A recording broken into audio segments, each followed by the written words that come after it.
friend who served as a Green Beret for a number of years, and he was someone to look up to in so many ways. He had a lot of children, he had a great wife who was super supportive and sacrificed everything for him to continue doing that mission. And he was just a muscular dude. I wondered if he was on steroids for a number of years, because he was just jacked. And I was like, dogs, that guy's huge. We went to church together. We had a great, experience together. I remember he came home from a deployment once, and he was standing across the street in a park, and he was watching his kids on the playground, and then he got this 200-mile stare at the ground, and I knew he wasn't in a good space head-wise, and I ran out there to him and just gave him a big hug, and he just sobbed in my arms, because all of that built-up stress was just so heavy. He saw his best friend killed on deployment. Whatever, reintegration is always a challenge. And, he ended up making some sad mistakes. He ended up cheating on his spouse, and it broke her heart, broke the trust of the kids, and she ended up leaving, and it put her in a spiral for a long time.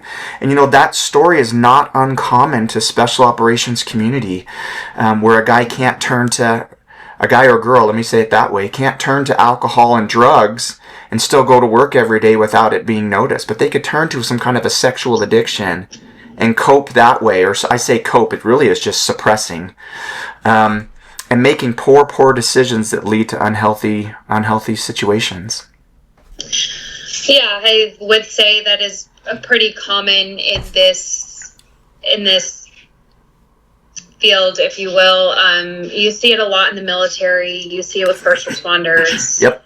And it's just unfortunate. And, through my experience, it is kind of some of the things that were exposed in my marriage and have been challenging to navigate, and trying to stay level-headed as a mother and to move forward through these. And unfortunately, I noticed some of these things in my partner, and seeing there was some self-sabotage there, but not understanding the why, and couldn't get an honest answer through that as well.